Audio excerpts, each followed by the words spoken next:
Okay, thank you, Eleni, for the introduction. Well, today I'm gonna talk about the latest work that I've been doing, and also in collaboration with the group in my two secondments at ETH, and it's about quantifying uncertainty or multimodality in the damage identification task via deep learning methods using a Gaussian mixture, even if I will present also other possible mixed distribution models, but using autoencoders. First of all, I would like to very rapidly present some of my PhD work and let's say, background. I've been doing my PhD related to structural health monitoring, basically using long-term monitoring data from civil engineering structures. In particularly, I've been mostly validating my algorithms using this case study, that is the Infante Dom Enrique Bridge in Porto, thanks to a collaboration with the faculty of Porto. And this was a very nice case study to work with data-driven methods, because usually the key problem that we face is that we don't have access to data. Here we have access to accelerometers at 4 different locations, which were processed using an automatic algorithm to produce the eigenfrequencies and eigenmodes.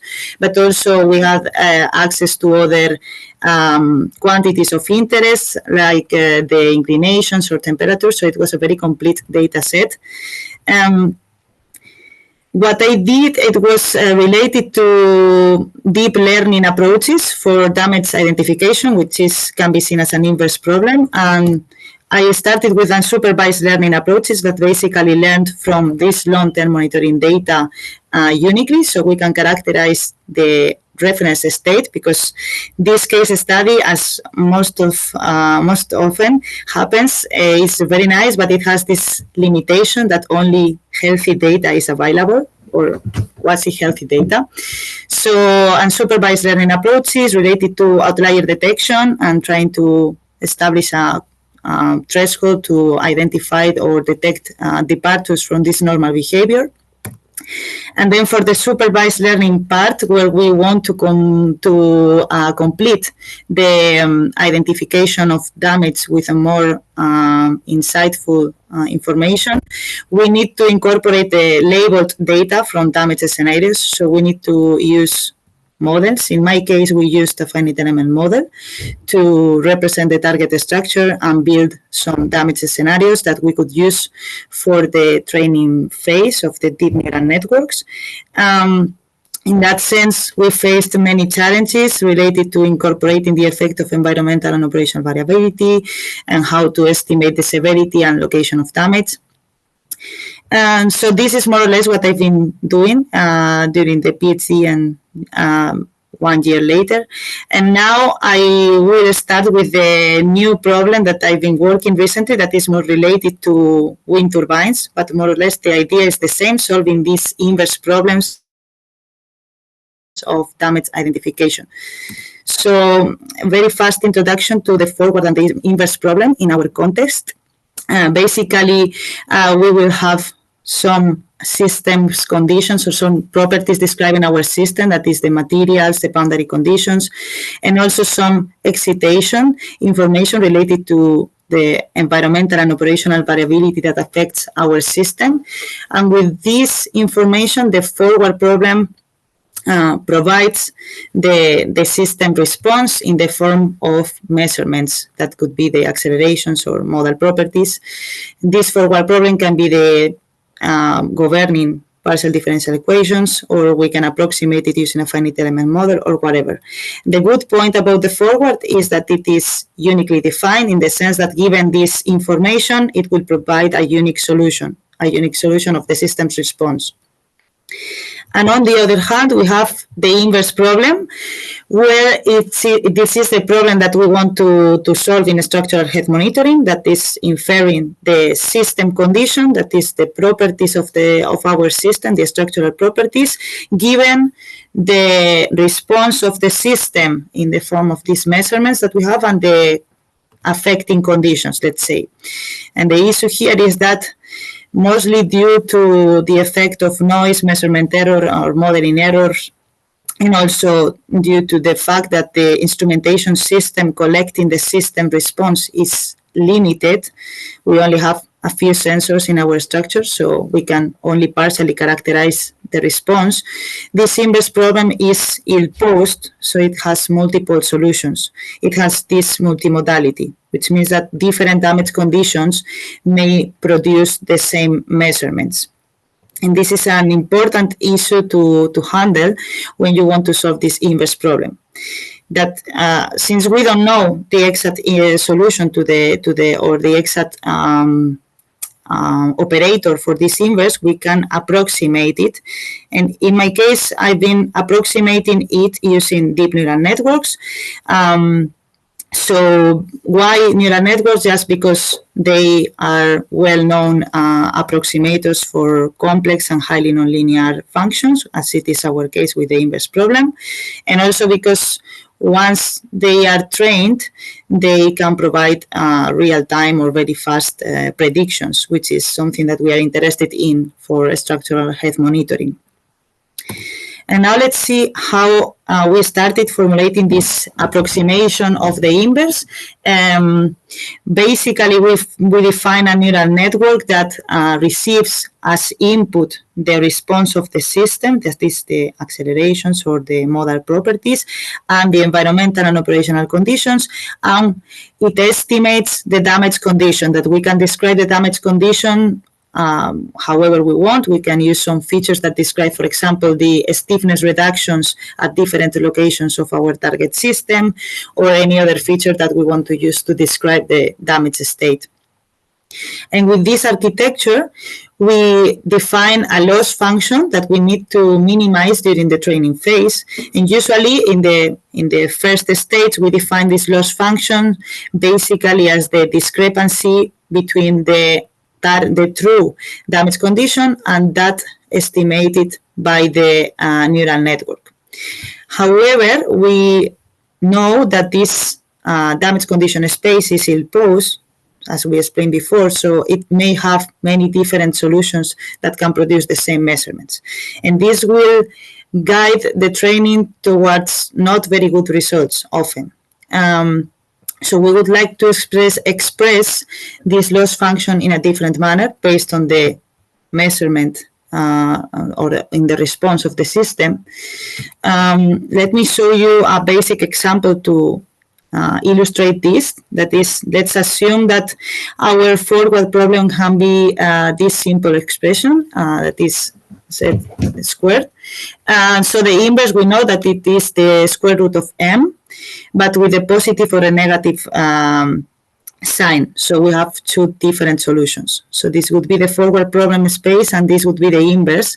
And we know here we see that we have two possible solutions. So what happens when we minimize this loss function to try to approximate our inverse problem according to the loss function based on the damage condition space?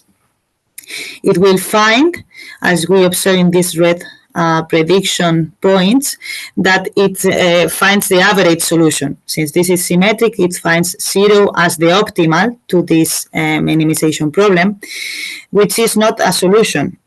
And this is what in general will happen with other inverse problems. As in our case, it would be more complex because we don't know how many solutions we have nor where they are, but something similar to this can happen. So to avoid this, we propose expressing the loss function in a different manner.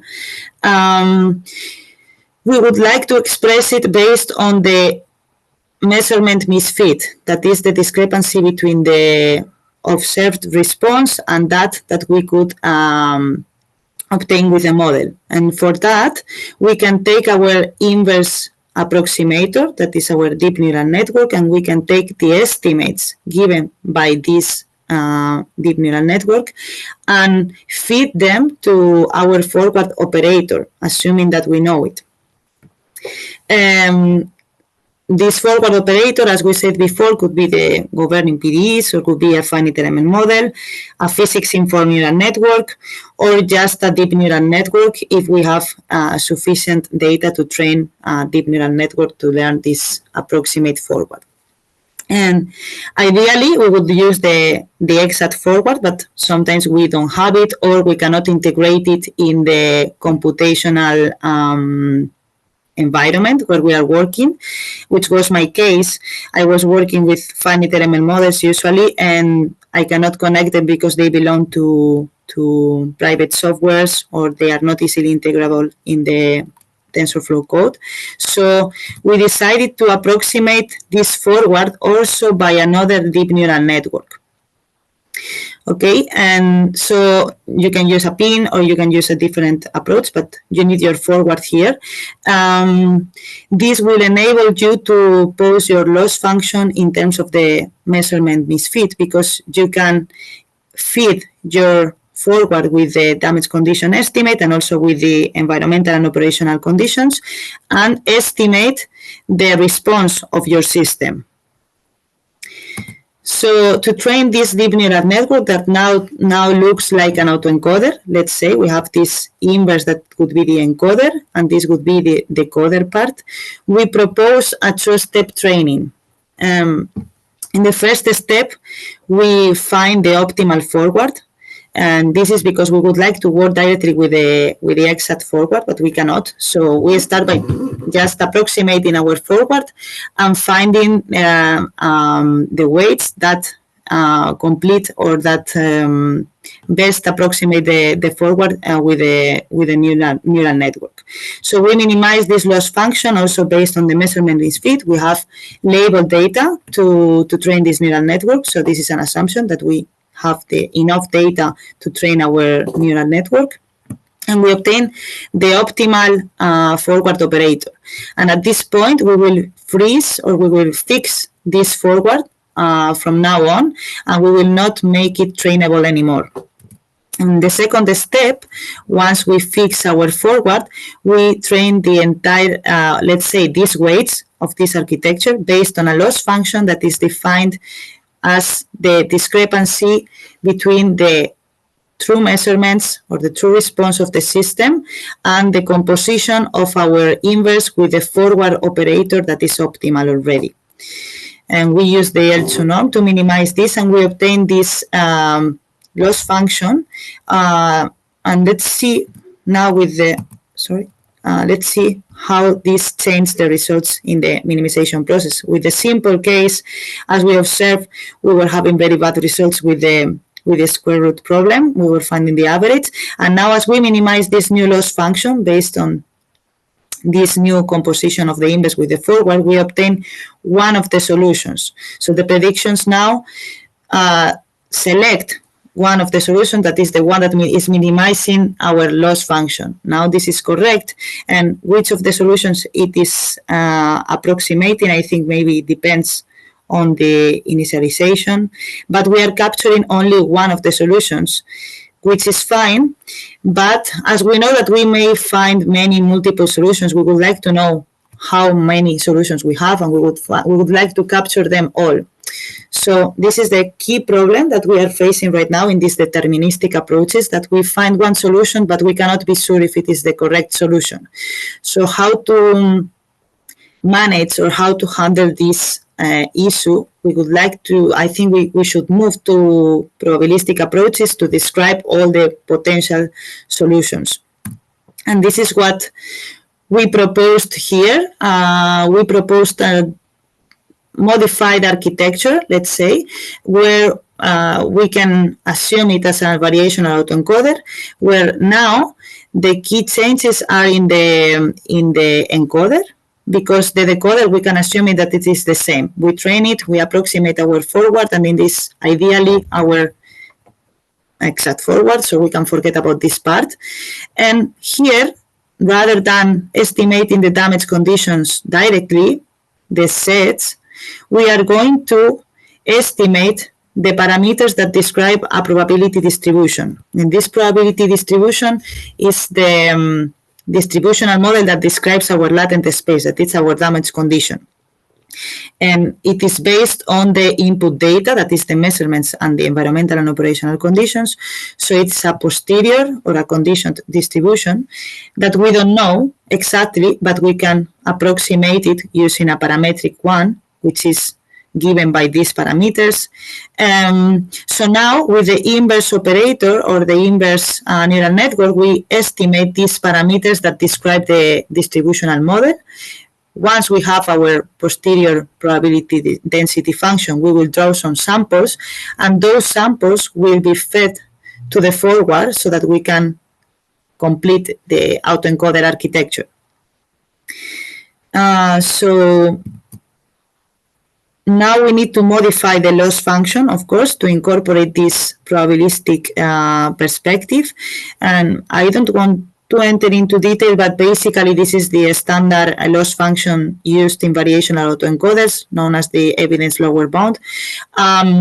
We need to make some assumptions on the noise effect and define our specific loss function, which in the end turns to be this final expression. Some details here, we assume that the priors are uniform distributions because we have no prior knowledge. So we directly assume that to be uniform in the domain that we know for our damage condition space. And we end up with this loss function to be minimized, where basically we can distinguish two terms. The first term represents the data misfit, which with some slight modifications is analogous to the deterministic loss function that we defined previously. And on the other hand, we have this additional term that is the distributional one, that is measuring how likely the samples that we draw are to belong to the estimated approximate posterior distribution.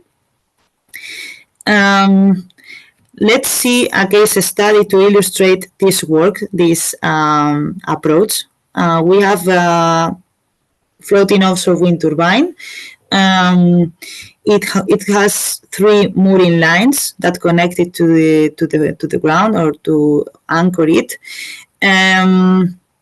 We want to infer the condition of one specific mooring line. In this case, we particularized for one mooring line just because we wanted to do a easy case study with not a very complex damage condition space. So we use as inputs the motion of the platform given by the displacements and the rotations, but since we want to have a limited sensing or instrumentation information, we decided to use only 1 degree of freedom. We will see later how this affects, because ideally you can use as much information as you have, but if you have a lot of information and your damage condition to be estimated is very simple, you will be done with a deterministic approach, because it would be not that you won't have this multimodality problem that we want to face. So we assume that we have only 1 degree of freedom as the description of the platform motion. Then we also have some wind and wave excitation features describing the operational conditions. And we describe our damage condition space using 2 features or 2 damage types that can affect our mooring line. That is biofouling, that is mollusks and other biodiversity added to the or stuck to the mooring line, and anchoring, that is a displacement of this anchoring point, and that would change the response or the motion of the platform. So this is the way how we describe our damage condition, particularized for one specific mooring line. We want to infer its condition based on this M and W input. We need to decide, sorry, let me go to this expression. So we need to minimize this loss function. This is okay, we know it, but this is a distributional model that we don't know which one to use. So we need to decide which distributional model to use. And we started assuming a multivariate Gaussian mixture, just because the Gaussian mixtures are very friendly for this computational perspective, as we have this exponential here that with the logarithm will just take this part. So we started with this assumption as a sum of Gaussians, and also it's a flexible model in the sense that if we add a sufficient number of components, we can end up having very flexible distributional shapes. So K here means the number of components that we have, and we have this total number of parameters to be estimated, which is depending on the number of components that we have. Some benefits and disadvantages of this method is that it is relatively cheap to sample, to obtain samples from it. That is something that we need in our training strategy. But the number of parameters is increasing very strongly when we go to high dimensionals, which means that now that we are working in a two-dimensional case, it will be fine. But as we go to higher dimensional spaces, that is our final goal, we may find problems for convergence and training effort. And also, since the components of this mixture are not bounded, let's say, we need to make some tricks to truncate our Gaussian mixture, and this is also something that can be expensive during the training phase. So this is the first approach that we considered. And the second approach is a copula, a Gaussian copula. The copula basically provides a way to express the joint probability distribution function of a multivariate space, separating the contribution of the marginals or each individual variable and the contribution of the interrelation among them. So this is the expression in a simplified version already, where we assume a Gaussian copula. There are different types of copulas, but we are using here the Gaussian. This part is related to the correlation between the different variables involved, and this second part is related to the marginals, to the contribution of each marginal distribution. And here we assume that the marginals are also a Gaussian mixture, again, because we want to consider this multimodality somehow, so we wanted to make a very flexible distribution. I don't want to enter into detail also because I don't have time. So this is the expression for the copula. The number of parameters can be given by this expression. Sorry, because in the previous one, the D corresponds to the Z here. That is the number of damage conditions that we have, or the features. Advantages here is that it is more suitable for high dimensional spaces, as it can more easily get to higher dimensions. It only needs to increase in one parameter, the number of parameters to estimate. But we have a problem here, and is that using a relatively complex marginal, that is this Gaussian mixture, can be tricky to compute, because we need to obtain the inverse of the cumulative distribution function, which means that since we don't know, we cannot find there is not a closed form for it. We need to find it using interpolation, and this can be expensive when we use a Gaussian mixture. If we assume directly only a Gaussian, that would be easier and faster to train, as we will see later. And now to see some of the results on how this turns into the results that we want to obtain. What we want to do is we want to explore the damage condition space and find which are those damage condition scenarios that are more likely to have produced the input measurements that we feed to our deep neural network. So very fast I will explain which is the ground truth, or what we would like to approximate, and this is for any given new input or new testing measurement that we measure in our target structure. We produce a grid of damage conditions to cover the entire domain, that in this case, it is in the interval 0 to 1. It is a rescale variable of our damage condition.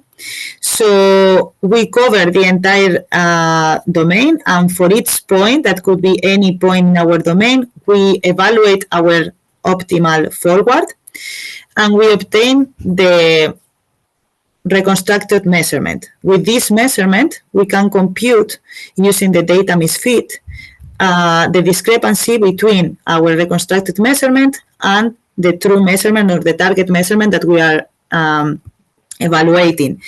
And we can use this metric to find which are those damage condition pairs that are producing the measurements closer to the input measurement, which means that they have a smallest discrepancy with respect to the input measurement, which means that they are likely to have produced the input measurements.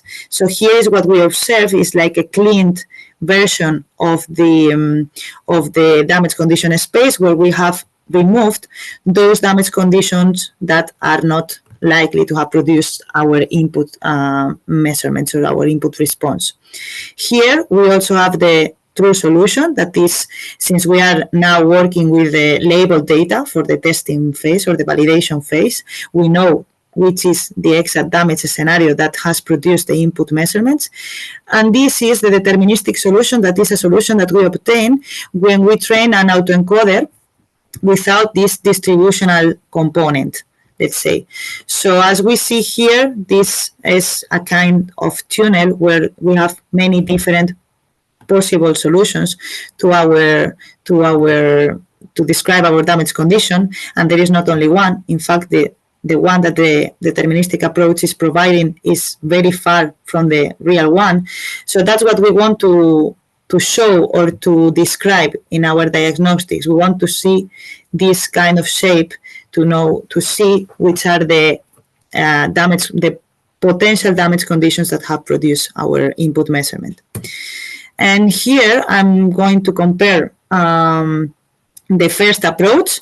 Again, this will be the ground truth. This is only for one case study, one test case, but I obtained similar results for other test cases, so that's why I'm focusing on one of them.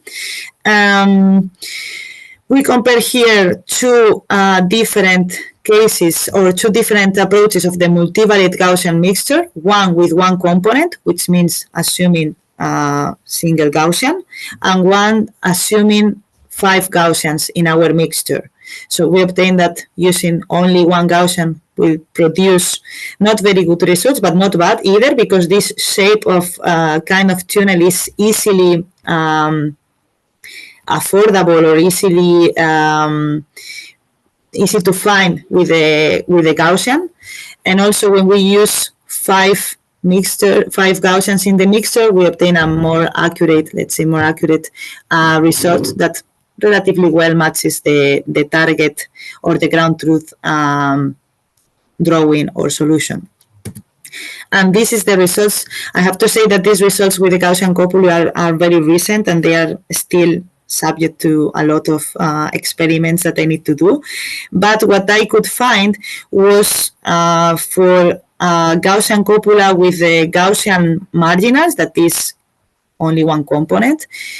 This is the results that we obtained. That is maybe not as good as the Gaussian mixture with 5 components, but still it's a very good result. Very similar is what we obtained, at least right now, till now, with the 5 components.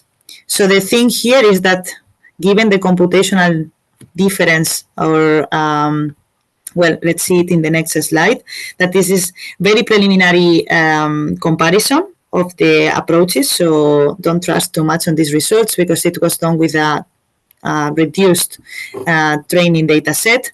But we could observe, if we compare the number of parameters, we observe that already with 2 dimensions, with the Gaussian copulas, we have less parameters to estimate, but this will be much heavier as we go to higher dimensions. The number of parameters with the Gaussian mixture will explode, and the number of parameters with the Gaussian couple will be more controlled.